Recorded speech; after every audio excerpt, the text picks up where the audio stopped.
Hilary Benn. Thank you very much indeed, Mr. Deputy Speaker. I'm speaking in support of all the amendments before us that seek to protect leaseholders from having to pay.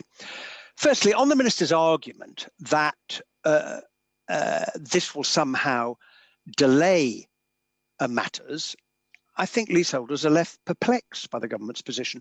One day ministers say that the cost of fixing historic defects should not fall on leaseholders. The ministers said it again today. But on another day, they say that they should.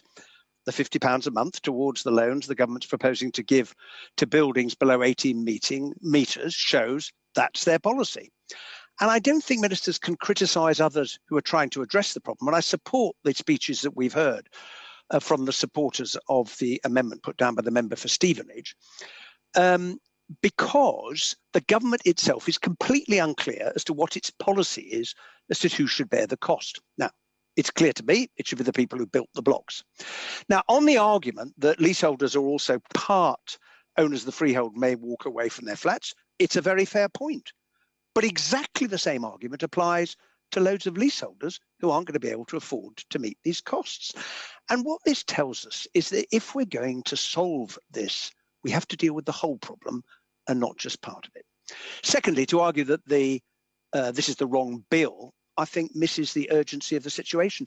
Leaseholders are facing bills they cannot afford now, waking watch bills now, insurance bills now, and they still face the prospect of being asked to pay to make safe homes they bought in good faith. And that's why we should take the first available opportunity to protect them from this great injustice. Thirdly, notwithstanding the Secretary of State's recent announcement, which represented progress, it hasn't solved the problem because ministers have not addressed the question of how other defects that many buildings have, missing fire breaks, flammable insulation not connected to cladding, wooden balconies and walkways, are going to be fixed because leaseholders don't have the money to meet the cost of repairing these defects. So even if the dangerous cladding is removed, either under the grant or the loan scheme, their blocks will still be regarded as a fire risk because the other problems won't have been remedied. You cannot make a building half safe. And that will mean they'll still need waking watches, there'll be high insurance bills, EWS1 certificates won't be issued, people's homes will still be worthless, and they won't be able to be sold. An important part of the housing market will remain stuck. So the question for the minister in replying to this debate today is a very simple one. What is he going to do about this? Because if we together do not find an answer, then the suffering of hundreds of thousands of leaseholders in Leeds, in my constituency, up and down the land, will carry on. Thank you. Thank you. Felicity Buchan. Thank you, Mr. Deputy Speaker. This bill is very important to me and my constituents, and I want to pay tribute to the Grenfell community, the bereaved and the survivors. I want this bill to be implemented as quickly as possible, and I want it implemented as robustly as possible so that it is not subject to any future uncertainty or challenge. We need to get on with this. We need to stop all of the ping-ponging between this place and the other place. It is very, very clear that there is a systematic scheme here. There is this bill, which is very simple. We've had the consultation on the fire safety orders and the regulation. We need just to get on with that, implement it and get on with it. We then need the building safety bill. That needs to come to this House. Again, we need to get on with it. We owe that to my constituents. The first phase of the Grenfell Inquiry report came out in October 2019. That was 16 months ago. We collectively, both this place and the other place, need to get this legislation implemented and make sure that these dangerous buildings are remediated. Because the more we talk, the more we argue, nothing is done out there. And there are dangerous buildings out there. So we have a situation where we have a simple piece of legislation that we can get it enacted. We have got a big pot of money. If you take the totality of the pot, I think it could be as high as £10 billion. Let's get on, implement this piece of legislation. Let's start assessing and prioritising the buildings. Let's start spending this government money.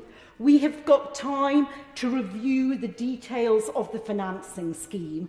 And I just want to make the point that yes, government is taking responsibility for buildings over 18 metres in its totality. And there's a reason for that.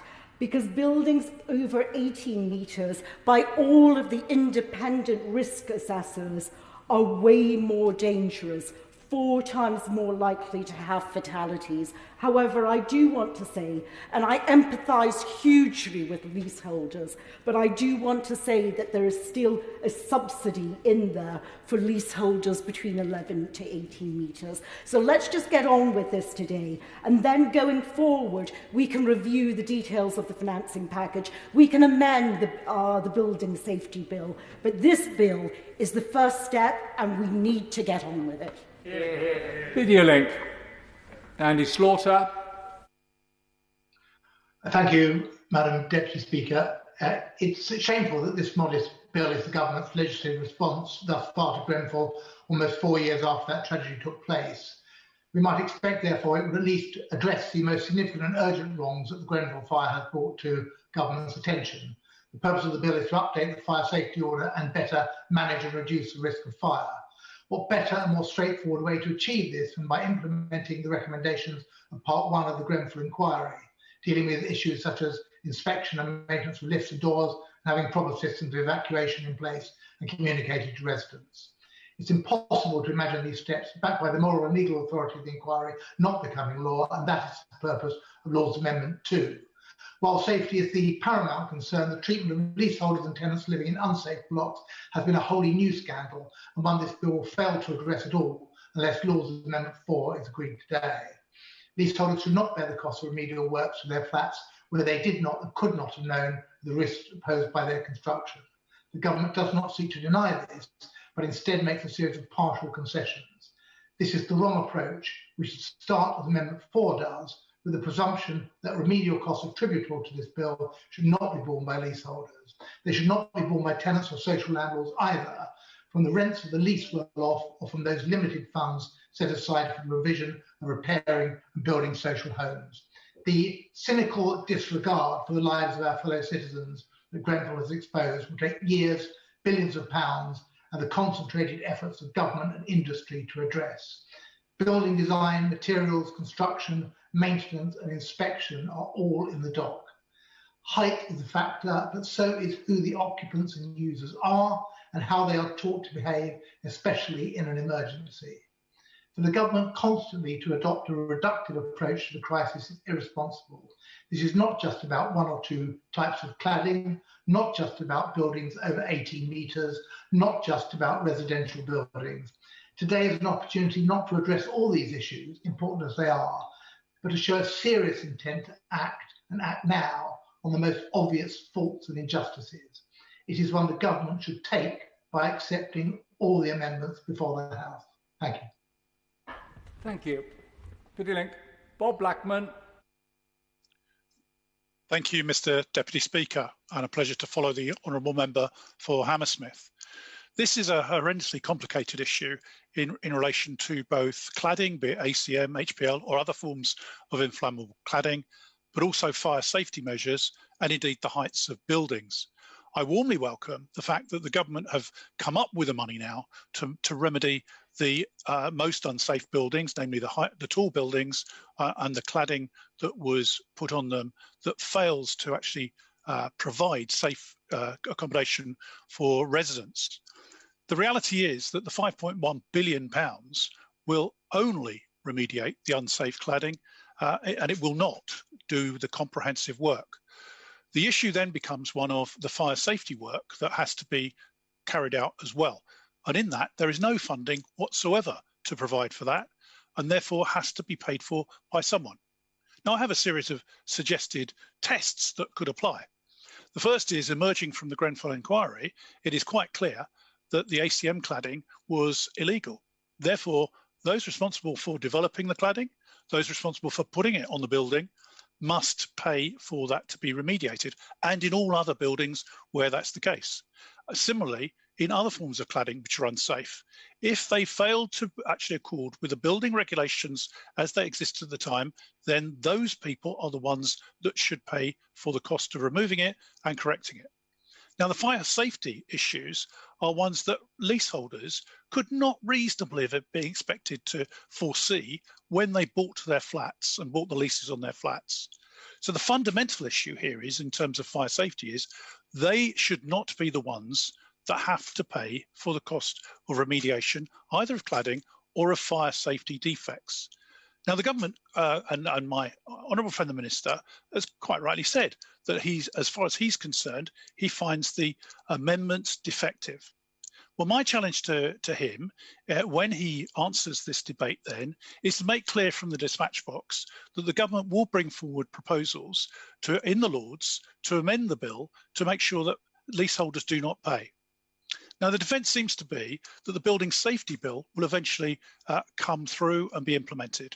The problem with that is, having sat through the pre-legislative scrutiny, we've recommended at least 40 changes to that bill. It's going to take probably 18 months for that to reach the statute book, and then we have the secondary legislation. Leaseholders do not have the time. This work needs to be carried out now.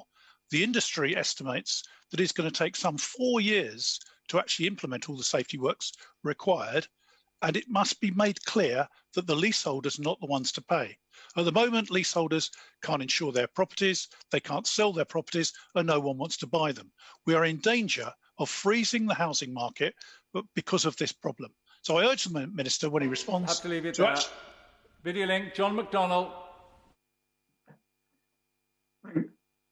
Thank you, Mr. Deputy Speaker, and may I also send my best wishes to the Item 1 gentleman for Bexley and Old sick couple and wish him a speedy recovery. I've been listening to the debate and the various interventions, and one of the consistent interventions from the Conservative side of the House has been that isn't it best to put things right rather than quickly. I want to remind the honourable members, as others have, it's 4 years on now from Grenfell. And 4 years should have been the timescale in which we could actually have addressed this issue and given people security and some form of confidence. And I have to say, confidence has been shattered by the failure to include the first phase of the Grenfell inquiry recommendations into this legislation. I have to say, I share the view of the FBU that actually the government seems to be doing the bare minimum to fend off bad headlines. I haven't the eloquence to speak on behalf of my constituents and portray just how strongly they feel about this matter. They are really very angry and I have to say distressed. Their lives have been put, they feel at risk, but in addition to that, on hold as their inability even to move on by selling their properties and moving on.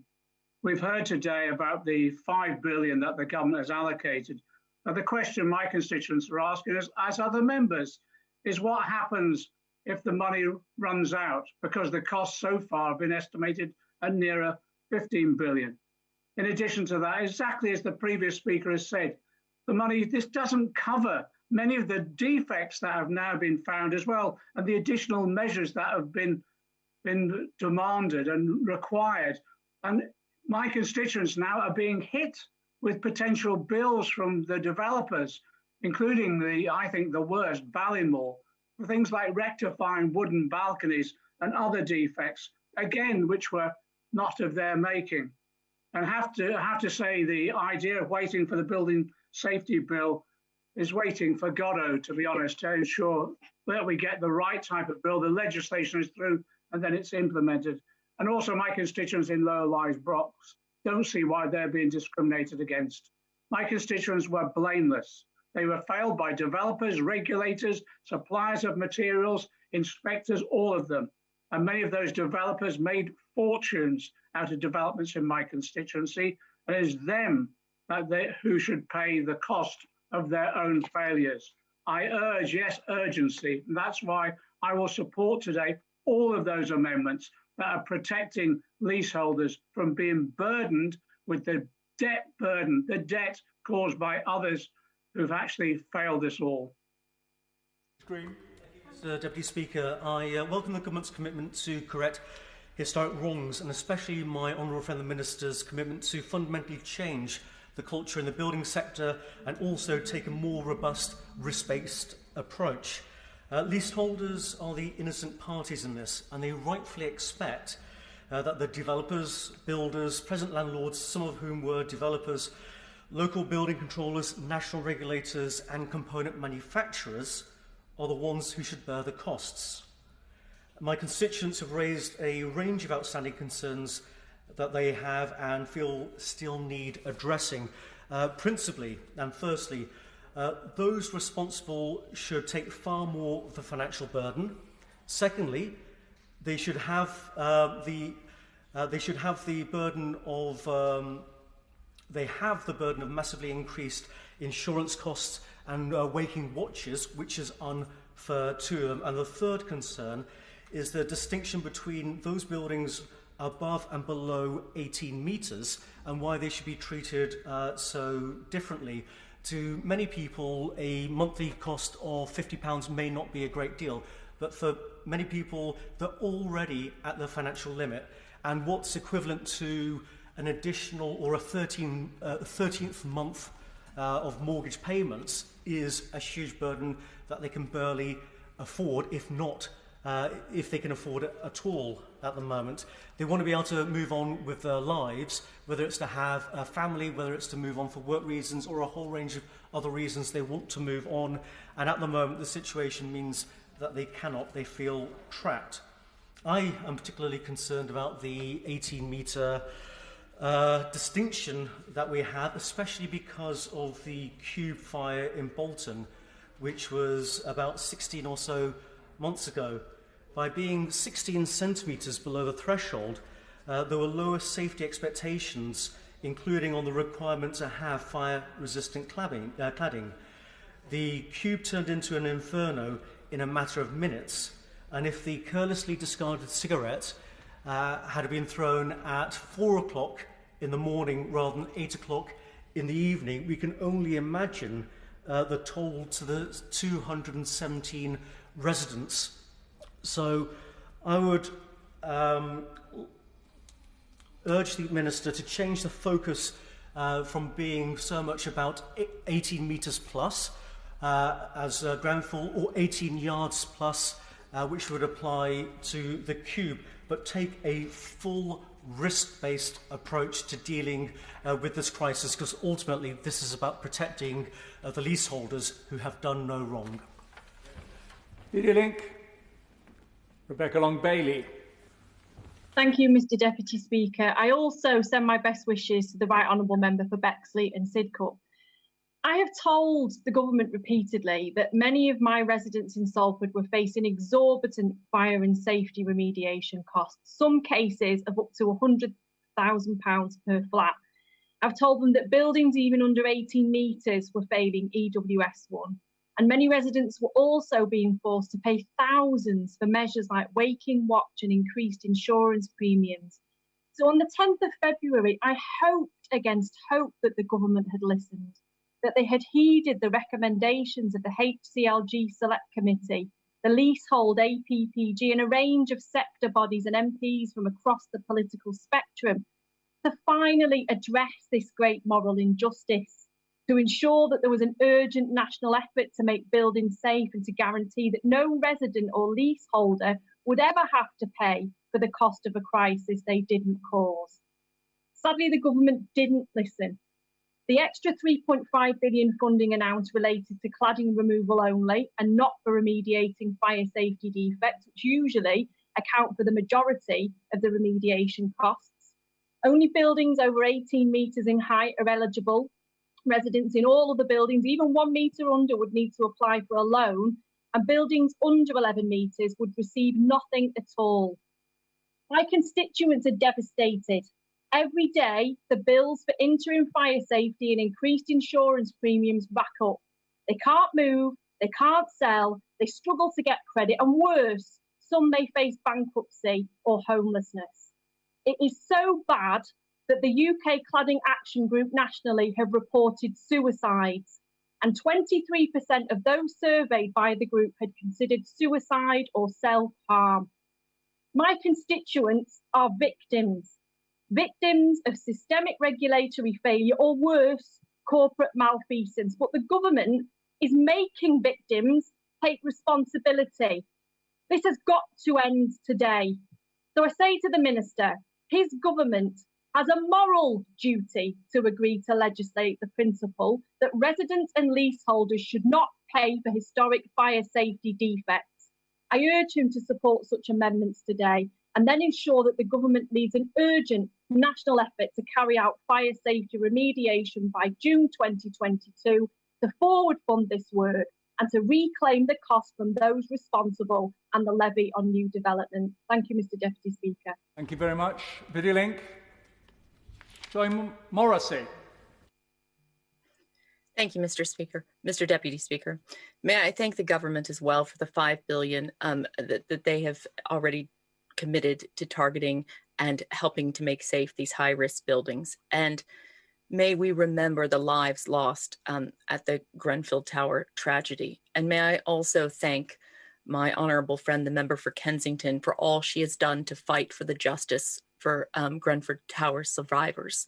I was able to help and volunteer after the Grenfell Tower fires, 2 days after I first went there, and to hear the tales of the fires that consumed the outward escape mechanisms because of the cladding and the way that the building just was encased with flames is something I've not wanted to speak about and talk about. And but I felt today it was appropriate because I see that the government is trying to bring some justice to the victims and to future-proof the safety for social tenants in tower blocks, and I thank you for that.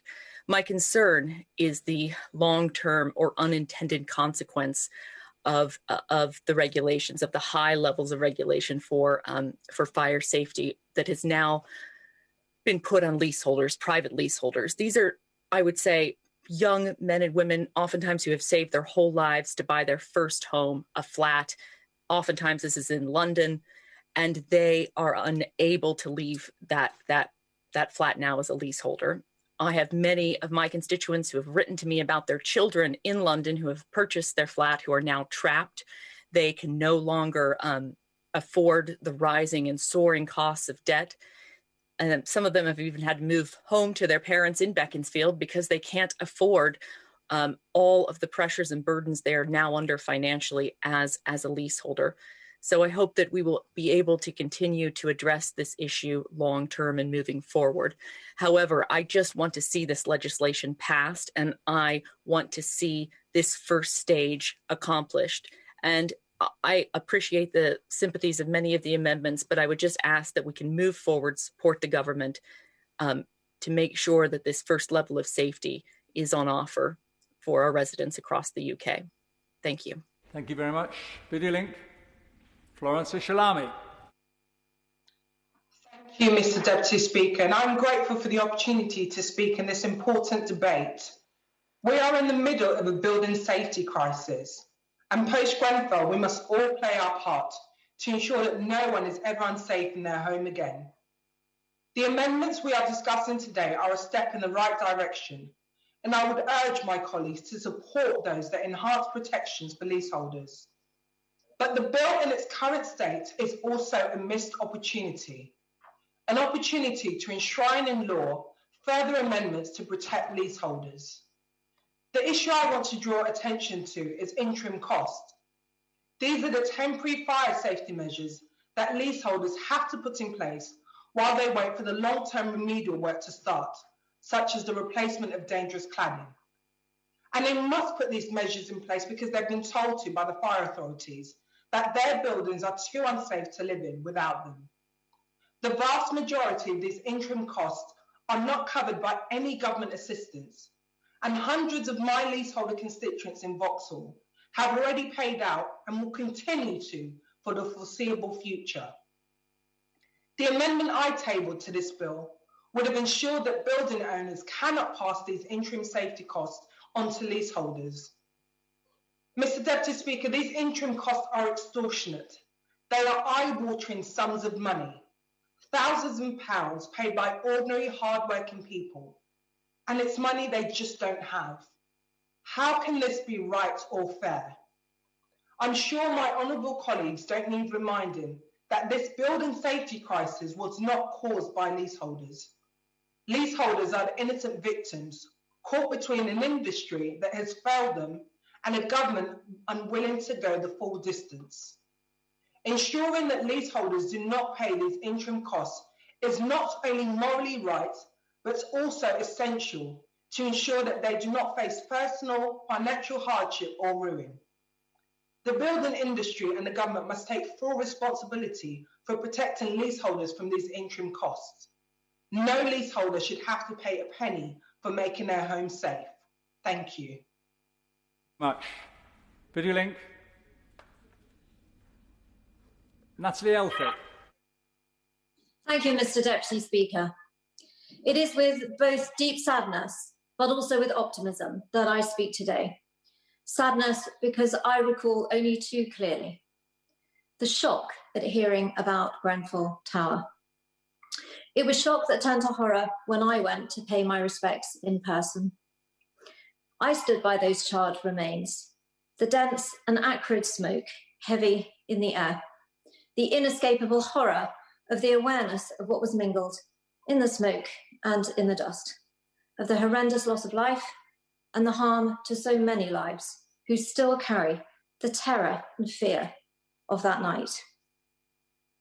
Housing has been my lifelong passion and my career life before I came into Parliament. My interest and deep commitment to it continues, as shown in my register of interests. I chair the New Homes Quality Board, which is bringing in a new code of practice, a New Homes Ombudsman. It complements the serious and vital work of Dame Judith Hackett with the Building Safety Regulator, as well as the essential remit of this fire safety bill. Today's bill is not the whole solution to the Grenfell tragedy, but it is an essential and important technical bill that needs to be put in place as a matter of urgency. And that's why today we must not confuse the purpose of this bill and the immediate necessity of bringing in laws to protect every person in every constituency, whether they live in a terraced home, a bungalow, a low, medium, or high rise. Back in 2017, I called for leaseholders to be protected against remediation costs in the high-rise building where cladding had to be removed, like Grenfell. I therefore welcome that this government has made this happen with a £5 billion investment for this activity and for building safety. I called for this in 2017. It is the right thing to do, and I welcome it.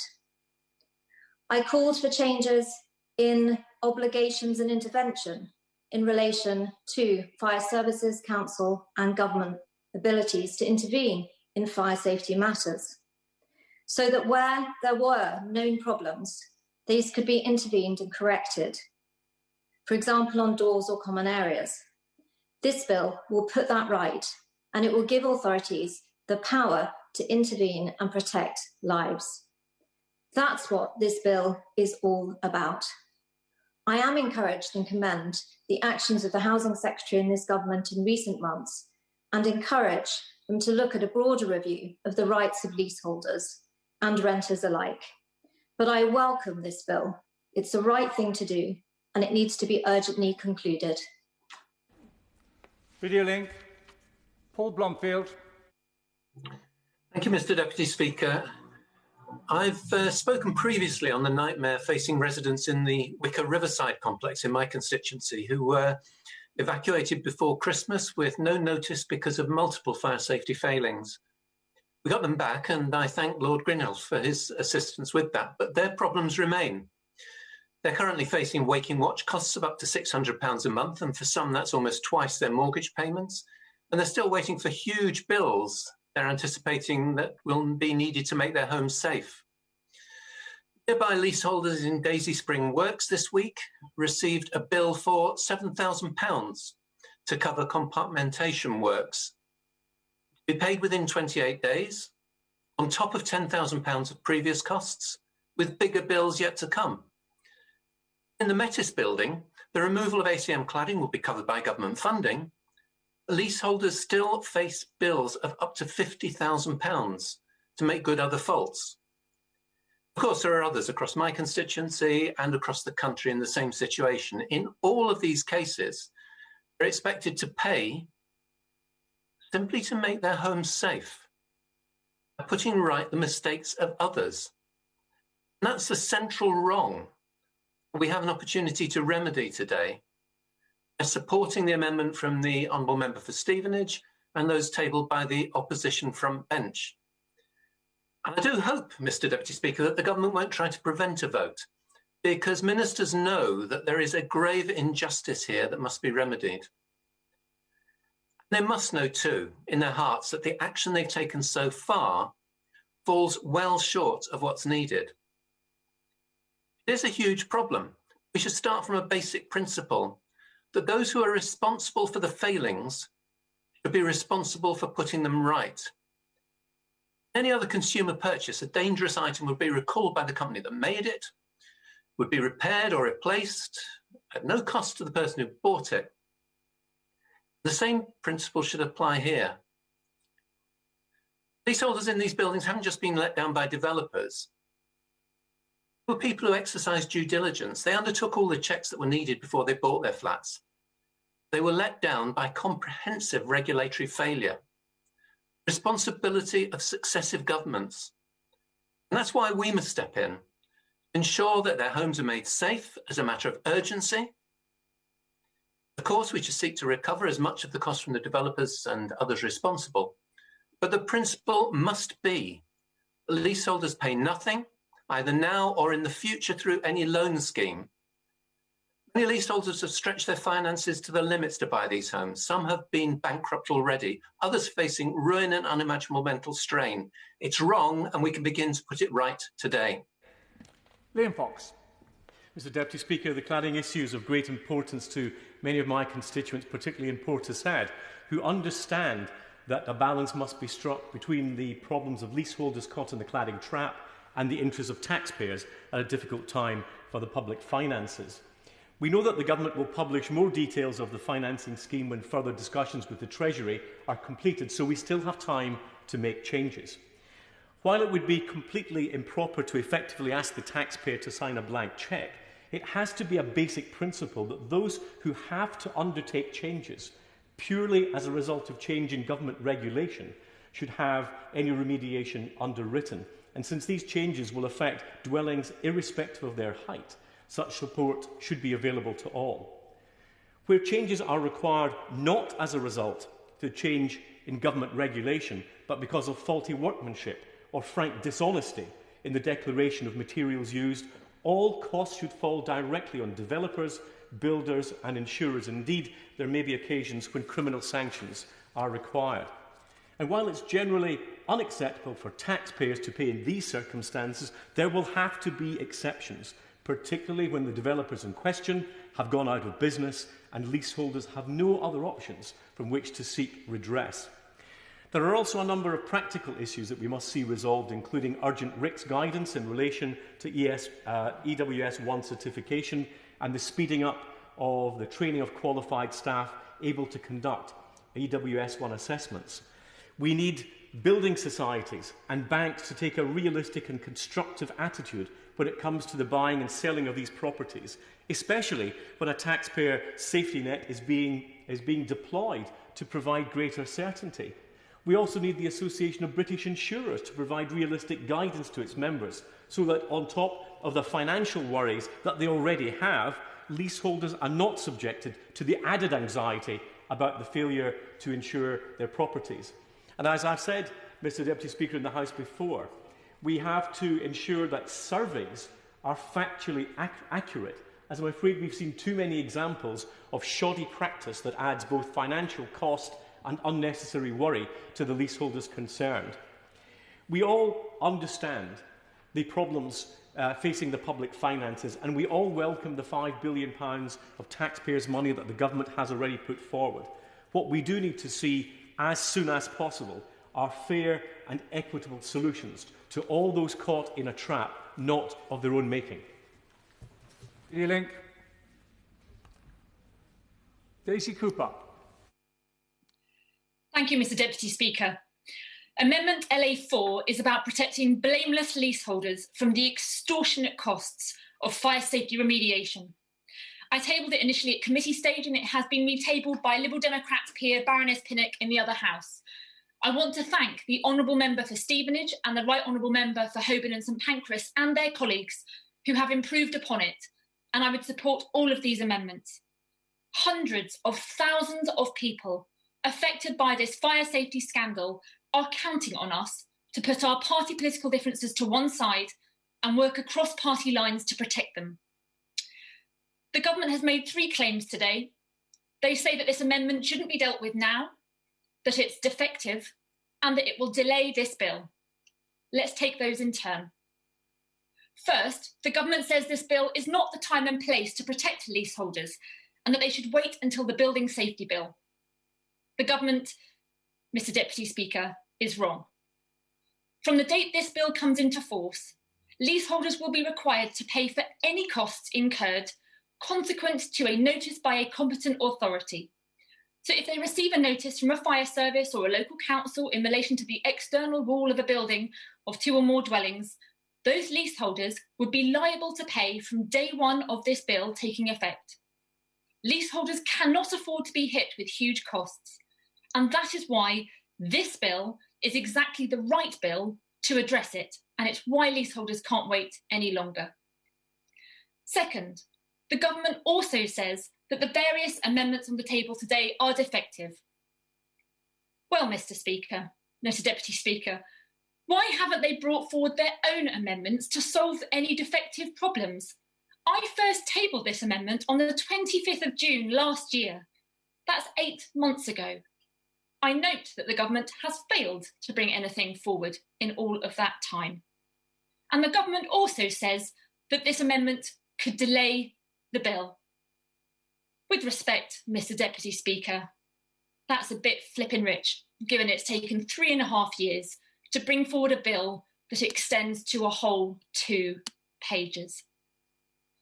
Mr. Deputy Speaker, we can't end the whole fire safety scandal today, but we can protect leaseholders from having to pay for it.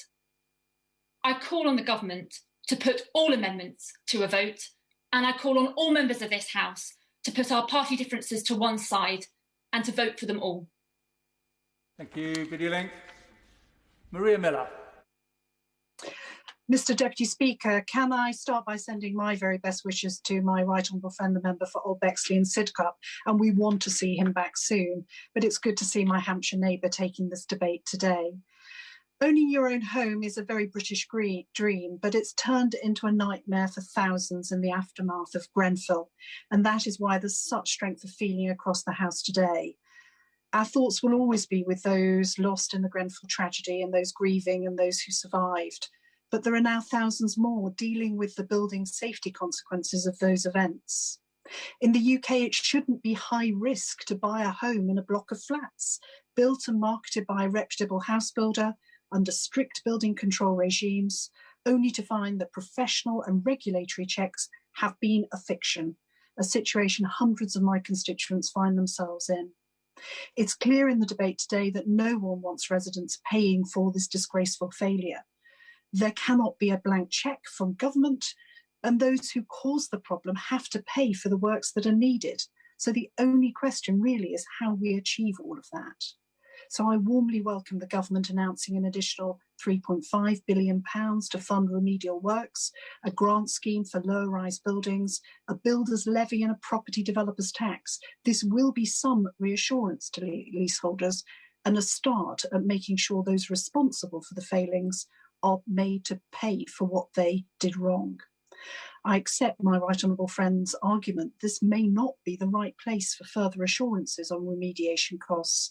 And given his undertaking to look at this further in the Building Safety Bill, I shall pause my support for the amendments today. He has, I think, been constructive and helpful in his contribution. In the meantime, government have to show how funding promises will work in practice.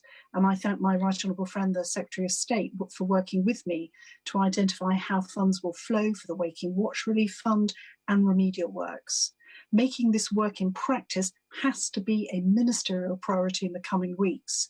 There also needs to be complete transparency from Homes England on which buildings have been accepted into the scheme, and that if eligible costs legitimately increase from the initial assessments, that applicants can claim from the fund for a cost variation.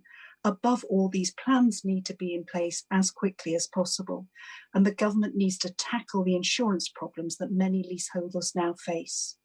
Remediation works will not happen overnight, but it's in no one's interest to delay this bill, which includes provisions from my own fire safety 10-minute rule bill from 2018. But if there isn't clear progress, more action will be needed in the building safety bill when it's considered later this year. Dear Link. Apsana Begum. Thank you, Mr. Deputy Speaker. I rise to speak in support of Lord's Amendment 4, amendments from the Labour front bench, and I express my support for what is colloquially coined the Parkland-Smith Amendment. The common thread here is to urge the government to ensure that freeholders do not unjustly pass fire safety remediation costs on to leaseholders and residents. Too many of my constituents are living in dangerous homes, facing huge financial and legal liability for remediation of building safety defects, not of their making. Too many are suffering from anxiety and stress from living in blocks with ACM and other types of cladding, whether they are living in New Providence Wharf, New Festival Quarter, or in Deskin Square, to name just a few. Residents have contacted me in despair, devastated that they've been hit with huge bills for work to make their buildings fire safe. They describe the nightmarish situation they are in of living in unsafe homes, which they cannot sell, and they have no idea when they will be made safe. Meanwhile, developers such as Bellway and Ballymore have continued to make huge profits thanks to government inaction and privatisation and deregulation of the housing sector. Mr. Deputy Speaker, the cladding scandal must end. How is it possible that there are still so many residents still living in blocks that are unsafe? This is the reality of what so many people are enduring on a day-to-day basis, trapped in the never-ending game of buck passing between the government and the developers. No one wants to take responsibility. No one wants to pay to resolve the situation, and each looks to the other to step up. But, Mr. Deputy Speaker, what is clear and indisputable is this. People in my constituency and all over the country, in good faith, bought homes to build their lives in. I urge the government today to rethink their approach and finally do the right thing by people who are having a really difficult time. Support amendments to the bill. I would also like to express support for Lord's Amendment 2, which would place robust requirements on building owners or managers and implement recommendations from Phase 1 of the Grenfell Tower inquiry. Because, Mr. Deputy Speaker, we need to be sure that the Grenfell Tower fire never ever happens again. Years have passed since the catastrophe and still no one has been called to account. When will we ever get answers? When will victims ever get justice? And the truth is that decisions stretching back years have led to the gutting of the UK's fire safety regime and the failure to regulate high-rise residential buildings properly for fire safety. Mr. Deputy Speaker, I conclude with this. Our constituents and our communities need much more decisive action than what we are getting from this government. It's absolutely not fair that leaseholders or residents are left to pay for building safety works that have not arisen because of any fault on their part. And it's unacceptable that people continue to live in the current state of limbo in unsafe buildings. I plead with the Minister today, end this impasse and finally do the right thing. Video link. Stephen Hammond. Thank you, Mr. Deputy Speaker. I'm pleased to make a small and short contribution to this debate this afternoon, and like so many others, wish my right honourable friend all the best. For many in Wimbledon, the dream of owning a home, the aspiration of holding a home that so many have, has gone with the cladding and building safety problems from being a dream to a nightmare. So I listened carefully to the Minister, and he's right. It is our duty to protect and provide legal certainty to leaseholders who have facing these issues through no fault of their own. So I warmly recognise and welcome the efforts of my right honourable friends, the Secretary of State and the Housing Minister, for providing the extra £3.5 billion to make a total of £5 billion. I also recognise this is for cladding, And there are a number of other remedies that will be required. And on that basis, the principle of the defector must pay. The government has rightly said on a number of occasions that the cost must not fall on the leaseholder. And in making that extra contribution to the fund, my right honourable friend, the Secretary of State, said that he was taking a risk-based approach. And that is similar also, supposedly, for people living in buildings under 18 metres. We are told there's going to be new guidance that will ensure that that risk-based approach will happen, and so that many in buildings under 18 metres will not necessarily be within the scope of remediation, and that no one will pay more than £50, even if they are. But we have no details.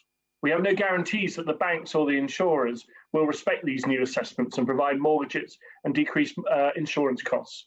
We have no guarantee that when the Royal Institute of Chartered Surveyors actually produce this guidance, that this will take precedence, that the EWS1 forms will be produced. The government said, the details of these schemes will be available shortly. But until they are available, there is no certainty for leaseholders in blocks under 18 metres. And as already been pointed out, they may well become liable for costs earlier than that. My honourable friend for Southampton has already pointed out, Southamptonshire has already pointed out that this is not an unlimited ask of the government. This is a specific ask saying that those who cause the defect should pay. And I should say to the Minister, I listened carefully to him and I will listen again.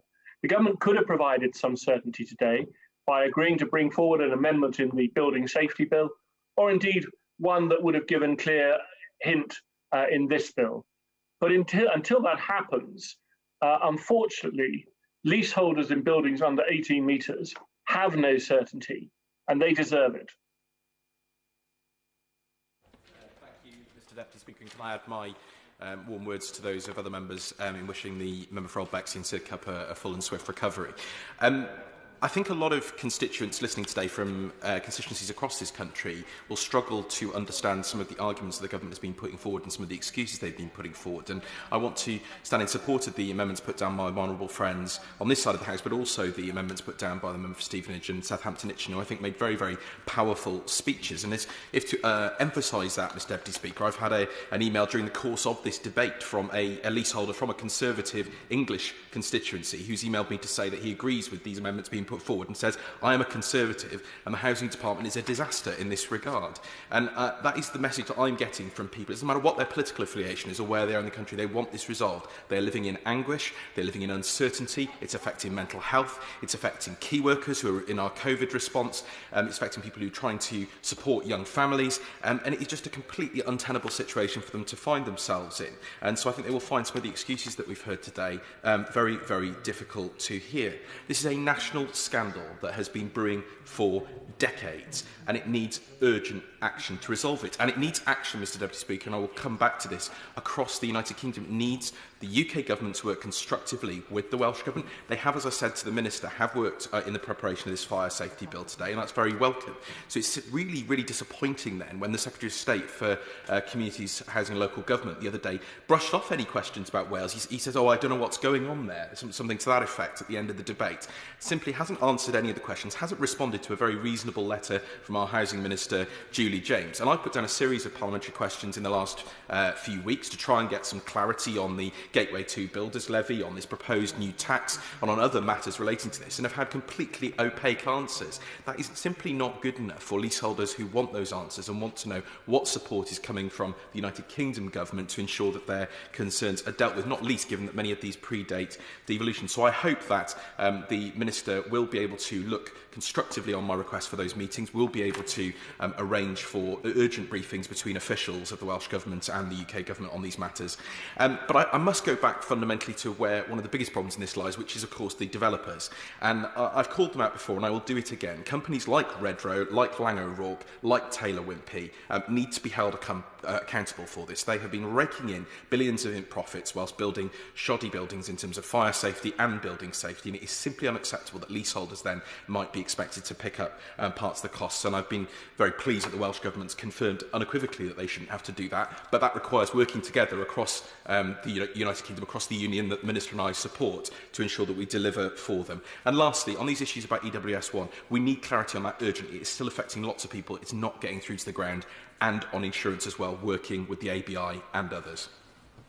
The comments with Tom Randall are a bit unstable. We want to make absolutely certain that they're perfect. So we'll go to Meg Hillier next. Meg Hillier. Thank you, Mr Deputy Speaker. I was tempted there to think that you were saying I was just perfect. But Mr Deputy Speaker, I would need to first of all declare an interest that I am a leaseholder in a building with dangerous cladding, but happily, for me and my neighbours, that our developer stood up and is paying every aspect of the cost, which is what every developer should do. However, this is clearly not the case, and I too may pay tribute to the Right Honourable Member for Old Bexley and Sidcup, and particularly to commend him for his decisive action at the early stages of this challenge, when he issued a ministerial direction to make sure that ACM cladding was removed from blocks, recognising that it would take too long legally to chase down who should pay, and in the meantime the urgency of the issue was so great it needed to be done. I feel that sets the tone for what the government should be doing, and I commend the honourable members for Stevenage and Southampton Itchen for their work to try and maintain the profile of this issue. Particularly, it's very difficult when you're a government backbencher to do that. And I also align myself completely with my colleagues from Cardiff South and Penarth and Leeds Central on the impact on residents. I'm not going to go into that. I've repeated that many times, but my constituents know I understand their challenges. But this is the biggest consumer and fire safety failure in a generation. And both the Public Accounts Committee, which I chair, and the Communities and Local Government Committee have all said that we need to make sure that this is dealt with, and we need to deal with the many challenges, and I refer honourable members to those reports. The Housing Association sector alone estimate £10 billion cost. So although I welcome the government's £3.6 billion recent injection, we know it's not going to be enough, and we are concerned about that £50 a month loan fee, which I hope the Minister will come back to us on at the end with a bit more information on.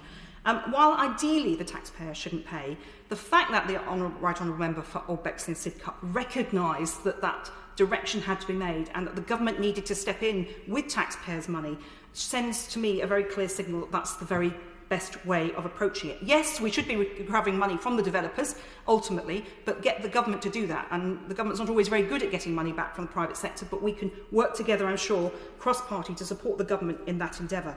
And I do welcome this bill. It's right that it should take place, and I hear the heartfelt plea from the Honourable Member for Kensington. It is the right thing to do, but there is an inherent contradiction in it. In that while to implement this bill, work needs to be funded, because without that funding, this bill cannot be implemented. So that is the problem, and that is why I support the amendments today. So I hope the Minister will come back in his closing remarks to explain what evaluation will be made above this £50 a month loan scheme, and I refer him to the not great success of the Green Deal, which also put a charge on a home and failed badly. And I also would like more detail and clarity on the timing for the Building Safety Bill, because all our constituents need that clarity.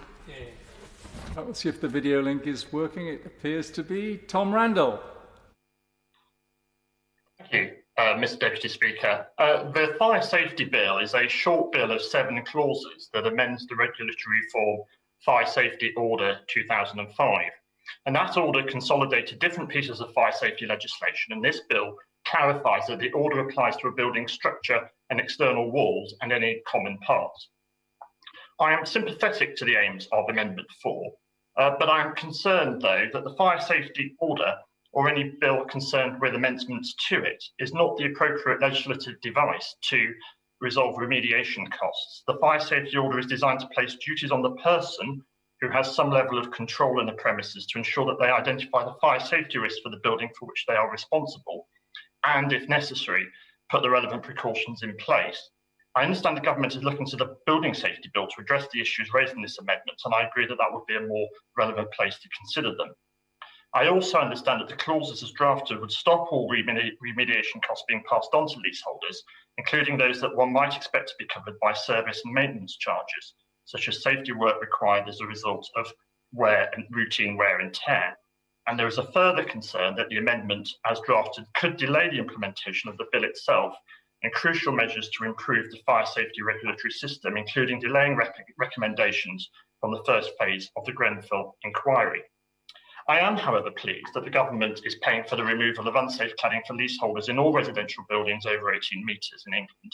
And as Dame Judith Hackett, the independent advisor to the government on building safety, has said, statistics show that buildings above 18 metres have 4 times greater risk of fatality in the event of a serious fire than lower-rise buildings, and these buildings are rightly being prioritised for funding. For lower-rise buildings between 4 to 6 storeys, there is a lower risk to safety, and leaseholders will gain the new protection of cladding removed through the generous scheme to pay for it through a long-term, low-interest, government-backed finance arrangement where leaseholders will never pay more than £50 a month for cladding removal. Now, I appreciate that nothing can compensate for the horror prospect of being liable for the cost of remedial work following the joy of moving into one's home, bought on the entirely reasonable assumption that the block in it would have been built correctly. But given the complexity of this issue and the fact that the leaseholders face paralysis, this does offer a route forward. And I believe that these measures will help provide some certainty and confidence in this part of the housing market so that the affected flats can be bought and sold again. And that would be a significant step forward from where we are at the moment. And so for these reasons, I hope that the Fire Safety Bill can reach the statute book quickly, together with the Building Safety Bill, so that we will have a comprehensive set of measures in place to correct the past wrongs and also move forward safely. Suzanne Webb. Thank you, Mr Deputy Speaker. I welcome the steps the government is taking to improve fire safety, including through this important bill. The Fire Safety Bill is a critical bill to clarify that fire risk assessments are updated to take account of external walls and flat entrance doors. The bill provides clarity as to what needs to be done to be covered in the fire risk assessments and empowers fire and rescue services to confidently take enforcement action and hold building owners and managers to account if they are not complied with their duties in respect of these parts of the building. The Fire Safety Bill is an important first legislative step in implementing the Grenfell Inquiry Phase 1 recommendations and one part of the government's major building and fire safety reform programme, which I warmly welcome. Building safety is the government's priority, and I'm pleased that there is now an independent expert panel convened after Grenfell to consult on fire safety issues. My concerns over the amendments is that they would not be cost-free and would render the Fire Safety Bill to be legally unsound, and the government would be unable to proceed. We won't be able to give fire and rescue services the powers they need to keep people safe. These powers have been needed for some time, and Grenfell has shown us this without any doubt. We also would not want to be able to proceed to implement Grenfell Inquiry Phase 1 recommendations, which would be a travesty. To delay this bill for the bereaved or for those who have worked with the survivors and closely with them, to say this would not be a welcome move is an understatement. There is clearly a lot at stake by not implementing this bill. The Grenfell Inquiry reinforced that the government needed to do more, and so to stall this bill would not reflect on the government's own commitment to never see this tragedy again. On the point over whether leaseholders should have to pay for defects, it is clear that there has been a lot of substandard work that should never have been passed, and work that had circumnavigated fire safety standards. And we, of course, we need to recognise this by holding those responsible to account. None of us want to see leaseholders foot the bill. We need to see the sector step up and foot the cost of the remediation. We should not forget that the government stepped in and put $5 billion against these issues, and not forgetting the extra $3.5 billion. This is $8.5 billion to support leaseholders in a very difficult situation. Leaseholders over 18 metres will not have to pay for the cost of remediation, and those between 11 and 18 no more than £50 per month, compared to what could have been thousands. To conclude, I wanted to speak in this debate as I strongly echo my honourable friend for Kensington's words, who spoke so passionately earlier, that we need to just get on with this bill. Surely we owe this to her constituents. Ruth Cadbury. Thank you, Mr Deputy Speaker.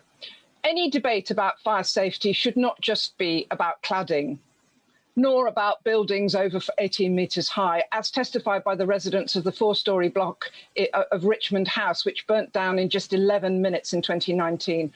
Nor is it just about leaseholders, as the students and tenants, as well as leaseholders in the Paragon building in my constituency, found when they were evicted last October with 1 week's notice, as their blocks were found to be too dangerous to live in. and both blocks were built by Berkeley Homes. Nor is it just about residential housing, as those in the student flats in Bolton found when fire crawled up the sides of their student flats. Mr. Deputy Speaker, the fire safety crisis didn't just start with the tragedy at Grenfell Tower. It has been growing for years. And as a result, hundreds of thousands of residents and users of thousands of buildings live in fear of being caught in a fire, and leaseholders face bankruptcy in having to fund the costs. Mr. Deputy Speaker, Judith Hackett summed up in her report into building regulations as them having a mindset of doing things as cheaply as possible and passing on responsibility for problems and shortcomings, unquote.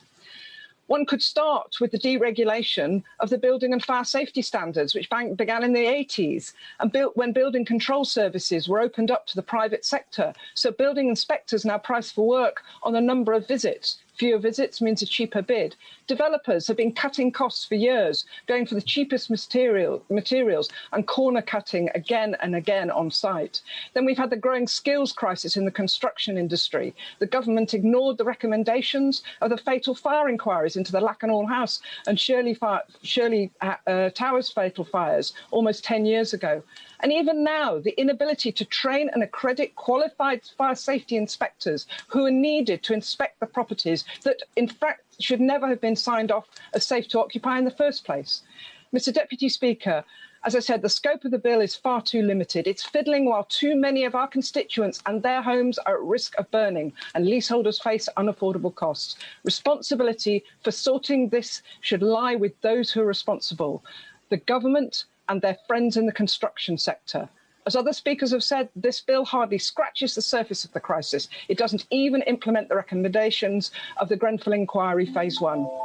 Despite its limitations, however, I support the bill and also the amendments in the name of my friend, the Right Honourable Member for Holborn and St Pancras, the Honourable Member for Torfaen and the Member for Croydon Central, and of Stevenage. Thank you, Mr. Deputy Speaker.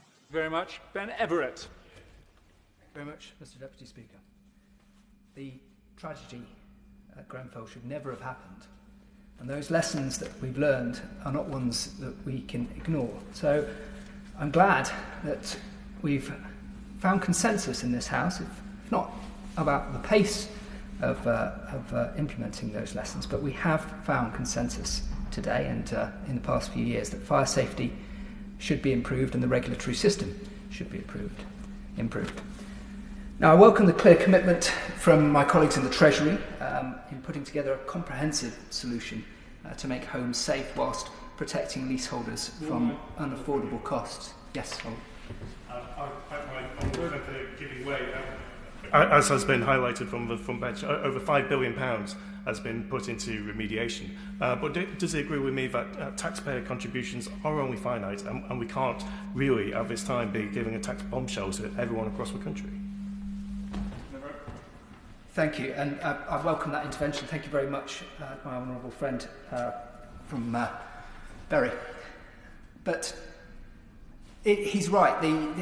We are operating obviously within a financial envelope, and I think possibly one of the things that is most pleasing about the intervention from the Treasury that was announced last week is that it's what we would probably call an elegant financial solution. So the transfer of risk away from the leaseholder to the building, combined with capping the repayments to £50 a month, is possibly the most generous and neatest way that the Treasury could do that. In effect, it has gone a long way to protecting those leaseholders from those unaffordable costs.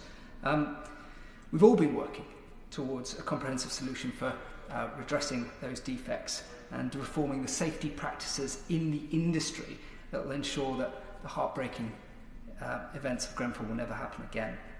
This bill is a key part of that, and significant progress has been made across the board, with ACM cladding being removed or being in the process of being removed on every building in the social sector, and work on private sector buildings taking place at pace. I also welcome the agreement on EWS1 forms.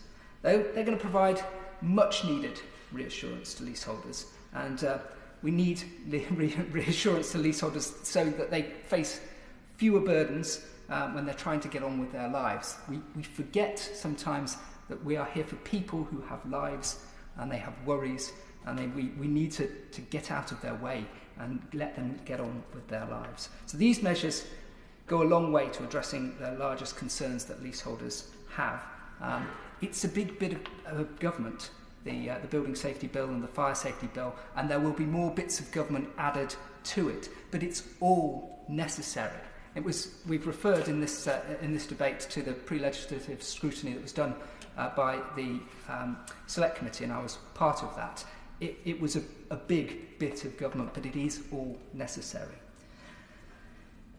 It's the security of everyone living in buildings that has been highlighted by this scandal, and that's what must be the principal concern of this legislation, and of course of the Building Safety Bill. Protecting people's lives where they are most at risk. Now, there are some very well-meaning amendments to this bill, but they do have, as my honourable friend from Grantham and Stamford noted, they do have the effect of slowing down the pace of the implementation of this bill. And I don't want to see this bill and this legislation frustrated. It is crucial to building safety that we do get it up and running. And we spoke in this debate about the difference between pace and speed and getting it right. We need to get this right.